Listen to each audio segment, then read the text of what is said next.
Good morning, dear learner. I welcome you in Word Power Series episode number 10. So today's first word is fiddle. This is a verb and meaning fiddle with something, to keep touching or moving something with your hands, especially because you are bored or nervous.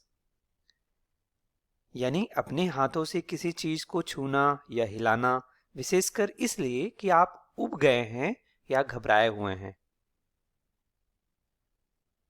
Use he was fiddling with his keys while he talk to me. मतलब कि वो चाबियों से को छू रहा था, उनको हिला रहा था, उनसे खेल रहा था जब वो मुझसे बात कर रहा था. There is another meaning of fiddle.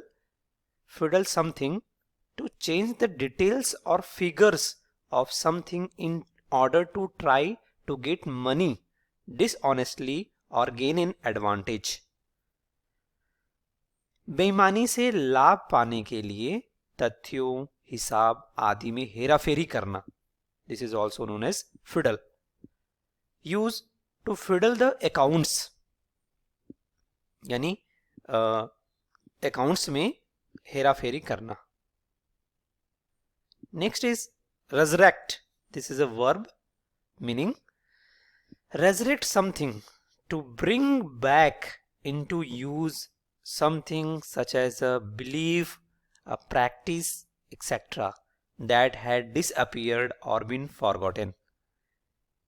एक विश्वास, एक अभ्यास आदि का उपयोग करने के लिए वापस लाना जो गायब हो गया था या भुला दिया गया था. Use the campaign for spelling reform has been resurrected. यानी कि स्पेलिंग रिफॉर्म के लिए जो कैंपेन था उसको वापस ले आया गया, उसको वापस फिर से एक्टिवेट किया गया. Another use, he has succeeded in resurrecting his career in television. वह सफल हो गया टेलीविजन में अपना करियर बनाने में, वो दोबारा से सफल हुआ, रिजरेक्ट किया अपने करियर को, यानी कि उसको एक्टिवेट कर लिया.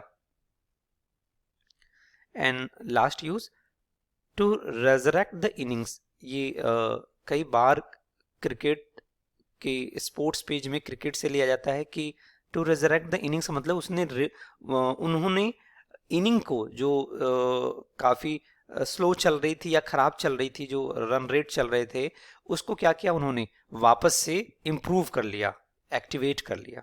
तो उसको बोला जाता है टू रेजरेक्ट द इनिंग्स.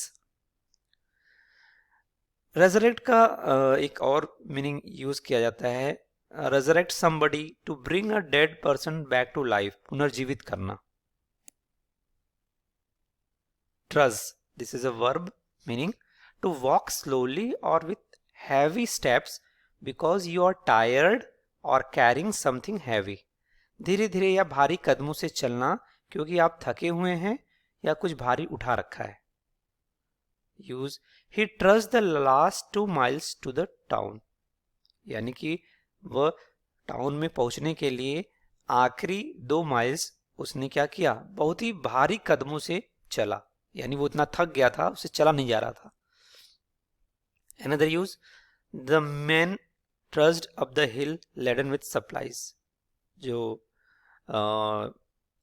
पुरुष थे उन्होंने पहाड़ियों पे पढ़ाई चढ़े और भारी सामान उठाकर, विथ सप्लाईज को उठाकर, they trudged over the hill.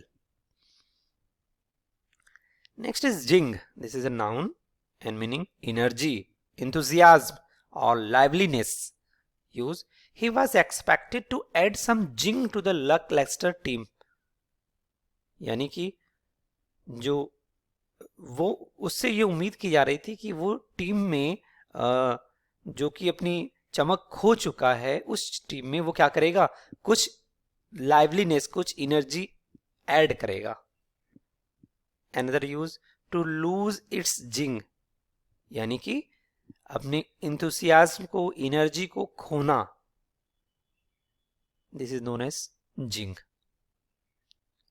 Totter, this is a verb meaning to walk or move with weak, unsteady steps, especially because you are drunk or ill.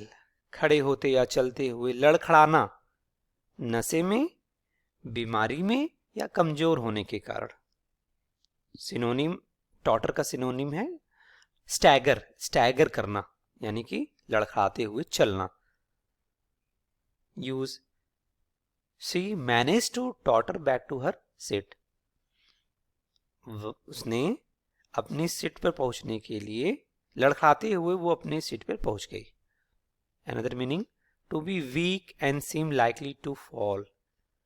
कमजोर दिखना या ऐसा लगना कि आप यहाँ पर you will fall or something will fall. Use the tottering walls of the castle. यानी कि जो कैसल है उसके जो दीवारें हैं they are very weak and they किसी भी समय वो गिर सकती हैं, फॉल हो सकती हैं. Another use, tottering at 146 for 6. ये भी एक स्पोर्ट पेज से लिया गया है न्यूज़पेपर के, जिसमें कि कई बार जो ऐसा अगर परफॉर्मेंस अच्छी नहीं होती है किसी भी टीम की तो टॉटरिंग बोलते हैं. तो टॉटरिंग एट 146 for 6 मतलब 146 रन बनाकर 6 विकेट्स उन्होंने गंवा दिए हैं. इसको बोल रहे हैं टॉटरिंग, यानी कि 6 विकेट्स दे हैव, उनके 6 विकेट्स गिर चुके हैं केवल एक 146 रन बनाने के बाद. Thank you very much.